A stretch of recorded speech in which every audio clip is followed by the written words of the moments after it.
आलमी मंडी में सोने की कीमतों में इजाफे के असरात मकामी मार्केट पर भी बरकरार। दूसरे रोज भी सोने की कीमत में बड़ा इजाफा रिकॉर्ड किया गया। आज फी तोला सोने की कीमत में 11,300 रुपए का इजाफा हुआ। फी तोला सोने की कीमत 4,49,236 रुपए हो गई। इसी बारे में मजीद बात करेंगे रिजवान आलम से। रिजवान, बताइए क्या कीमतें रही आज? बिल्कुल, देखिए जिस तरह से आलमी इस मशरक़ी वस्ती की सूरत हाल जो है सेटल हो रही है, उसमें हम देख रहे हैं कि आलमी मंडी में सोना जो है मुसलसल महंगा हो रहा है। दूसरा रोज है कि पाकिस्तान और आलमी मंडी में सोने की कीमत में बड़ा इजाफा हुआ है। 2 रोज में फी तोला सोने की कीमत 21,300 रुपए बढ़ गई है। आज सोने की फी तोला कीमत पाकिस्तान में 11,300 रुपए बढ़कर जो है ये 4,49,236 रुपए हो गई है और 10 ग्राम सोने की कीमत जो है वो उसमें 9,688 रुपए का इजाफा हुआ है। 10 ग्राम सोना 3,85,147 रुपए का हो गया है। आलमी मार्केट में फी औंस सोने की कीमत $113 बढ़कर 4,200। आप अपडेट कर रहे थे, बहुत शुक्रिया आपका। दूसरी जानिब आपको बताएं, वफाकी वज़ीर तिजारत जाम कमाल खान कहते हैं कि पाक ईरान बाहमी तिजारत का हजम $10 अरब तक बढ़ा रही हैं। उम्मीद है फ्री ट्रेड मुआहिदा जल्द तय पा जाएगा। इस्लामाबाद में समा के नुमाइंदे टीका खान सानी से गुफ्तगू करते हुए वज़ीर तिजारत ने कहा, ईरान पर आए तिजारती पाबंदियां खत्म होने के बाद पेट्रोकेमिकल्स की दरामद पर भी गौर किया जाएगा। पाक ईरान मुश्तरका तजारती कमेटी के 10वें सेशन का इस्लामाबाद में इख्तिताम हो गया है। इस हवाले से वफाकी वज़ीर कॉमर्स मौजूद है जो इस कमेटी के सरबराह भी हैं।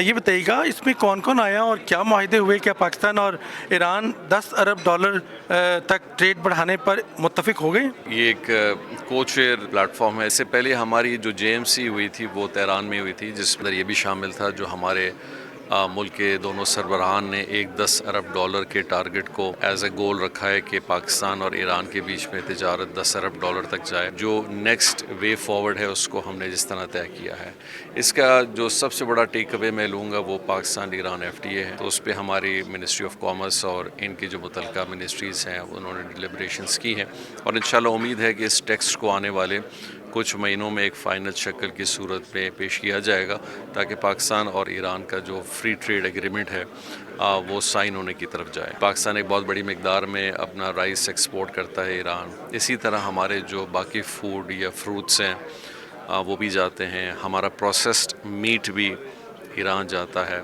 सो ये पोटेंशियल एरियाज़ ऑफ फूड है जिसके अंदर बहुत बड़ी अपॉर्चुनिटी है। ईरान लगभग मेरे अंदाजे के मुताबिक कोई $10 अरब फूड की इंपोर्ट उनकी है एग्रीकल्चर बेस, जो शायद 15 से 20 अरब तक चला जाए। तो पाकिस्तान चूँकि एक नेबर है और पाकिस्तान ख़ुद एक एग्रो बेस्ड सोसाइटी है, तो ये हमारे लिए एक बहुत बड़ी अपॉर्चुनिटी है कि हम इसके अंदर अपना शेयर कितना बढ़ा सकते हैं। फिर इसी तरह मैन्युफैक्चरिंग है, इसी तरह पाकिस्तान में सर्जिकल है, ईरान के साइड पे फार्मा इंडस्ट्री है। पाकिस्तान और ईरान का मुश्तरका आने वाले दिनों में अगर ये इंटरनेशनल जो एग्रीमेंट है अमेरिका और ईरान और इनके तहत अगर सही चला जाता है और सैंक्शंस में रिलैक्सेशन नज़र आती है, तो मेरे ख्याल से केमिकल इंडस्ट्री ये एक बहुत बड़ी इंडस्ट्री है जिसको देखा जाएगा। स्टील इंडस्ट्री है, इसी तरह ऑटो इंडस्ट्री के अंदर अपॉर्चुनिटीज़ बड़ी हैं। पेशावर में मुमकिना दहशतगर्दी की बड़ी कोशिश नाकाम। हशनगरी मिलाद चौक पर मशकूक गाड़ी से 3 दस्ती बम और एक स्मोक ग्रेनेड बरामद कर लिया गया। गाड़ी में सवार 2 मशकूक अफराद को हिरासत में लेकर तफ्तीश शुरू कर दी गई है। तो आपको पेशावर से अपडेट कर रहे हैं जहां पर मुमकिना दहशतगर्दी की बड़ी कोशिश को नाकाम बनाया गया है। सज्जाद हैदर ने हमें ज्वाइन किया है। सज्जाद, इस हवाले से अपडेट कीजिएगा। ये पेशावर का इलाका है हशनगरी मिला, जहाँ पर BDU को जो पुलिस को इत्तला मिली थी गाड़ी में बम की, जिसके ऊपर जो है BDU को तलब किया गया और BDU ने सुजुकी कार से जो है 3 हैंड ग्रेनेड बरामद कर ली हैं, जबकि एक तरह जो है ग्रेनेड को भी जो है बरामद की गई है। गाड़ी में जो सवार 2 मुल्जिमान थे, पुलिस ने उनको हिरासत में लेके मज़ीद तफ्तीश के लिए जो है थाने मुंतकिल कर दिया है। पुलिस के मुताबिक ये तो अब इलाका जो है मेन बाजार है, तजारती मरकज है, जहाँ पर ये सुजुकी गाड़ी की इत्तला मिली थी, जिसके बाद पुलिस ने BDU को तलब किया और दहशतगर्दी का मंसूबा जो है नाकाम बना दिया और BDU ने जो दस्ती बम बरामद किए थे उनको भी जो नकारा बना दिया गया है। ठीक है, बहुत शुक्रिया आपका, आप अपडेट कर रहे थे सज्जाद।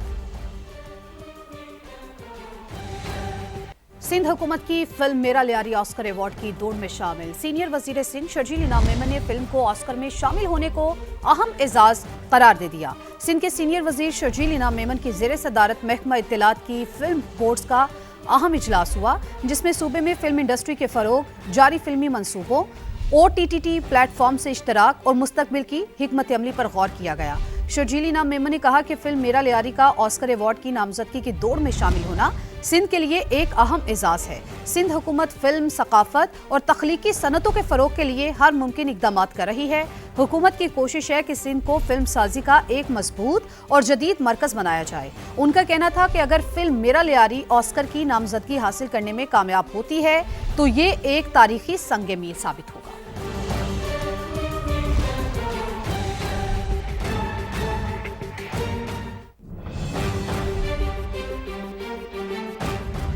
रावलपिंडी के इलाके कमेटी चौक में नाले में डूबने वाली बच्ची का ताहाल कोई सुराग न मिल सका। बच्ची की तलाश के लिए रेस्क्यू अमला 4 मुख्तलिफ मकामात पर सर्च ऑपरेशन कर रहा है। 6 साल की बच्ची सुबह वालिद के साथ गाड़ी में बैठने के लिए घर से निकली थी कि अचानक लापता हो गई। यासिर हकीम हमें इस मामले के हवाले से अपडेट करेंगे। यासिर बताइए।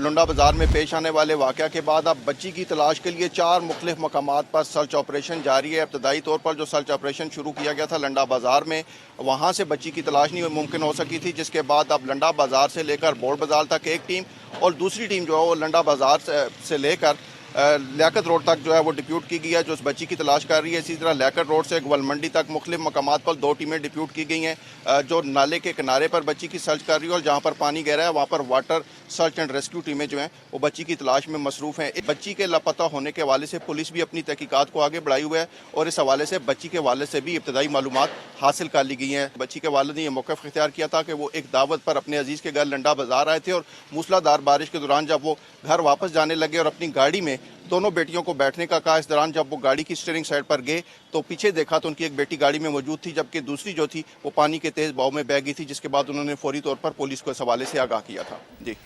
दूसरी जानिब लाहौर के इलाके डिफेंस में निजी यूनिवर्सिटी के हॉस्टल से तालिब इल्म की लाश मिली। नाश्ता करते हुए तालिब इल्म की तबीयत खराब हुई। तालिब इल्म की शनाख्त 18 साल के अरीब के नाम से हुई। पुलिस के मुताबिक अरीब का ताल्लुक कसूर से था और नाश्ते के दौरान उसकी तबीयत अचानक खराब हुई। वाक़े की इत्तला मिलने पर पुलिस मौका पर पहुंची और लाश तहवील में लेकर पोस्टमार्टम के लिए मुर्दा खाने मुंतकिल कर दी। पुलिस के मुताबिक तालिब इल्म की मौत की असल वजह का तयन पोस्टमार्टम रिपोर्ट आने के बाद ही किया जा सकेगा। वाक़े की मजीद तहकीकात जारी हैं। पत्तोकी की रिहायशी आमना महमूब ने पंजाब भर में मैट्रिक इम्तिहानात में पहली पोजीशन हासिल कर ली है। तालिबा कहती हैं कि मोबाइल का इस्तेमाल ना करना और तालीम की तरफ मुकम्मल तवज्जो रखना बड़ी वजह है। वो समा के नुमाइंदे दानियाल उमर से गुफ्तगू कर रही थीं। आइए मज़ीद जानते हैं। देखिए, मैट्रिक इम्तहानात के नताइज का ऐलान कर दिया गया है और जिस बच्ची ने फ़र्स्ट पोजीशन हासिल की है ओवरऑल ही पूरे पंजाब में, आमना महबूब उसका नाम है, 1192 मार्क्स उसने हासिल किया। वो इस वक्त हमारे साथ मौजूद हैं, उससे बात करते हैं। पढ़ाई तो इफ़ेक्टिव टाइम जो होता था उसमें बहुत ज़्यादा ही पढ़ती थी। अगर मैं पढ़ रही हूँ तो उसको अच्छी तरह से पढूँ, ना कि आप पूरा दिन पढ़ें, थोड़ा थोड़ा काम कर लें। और मेरी मम्मा ने भी हमेशा घर में निगरानी करती थी, तो वो टेस्ट सेशन में भी 24 आवर्स वो पढ़ाई में ही चले जाते थे। मोबाइल का यूसेज नहीं था। तो मैं बाकी फेलोज़ को भी यही गाइड करूँगी कि मोबाइल का यूज़ कम से कम करें और ऑनलाइन लेक्चर्स जहाँ तक आपको फ़िज़िकल लेक्चर्स में कवर हो जाते हैं आप करें।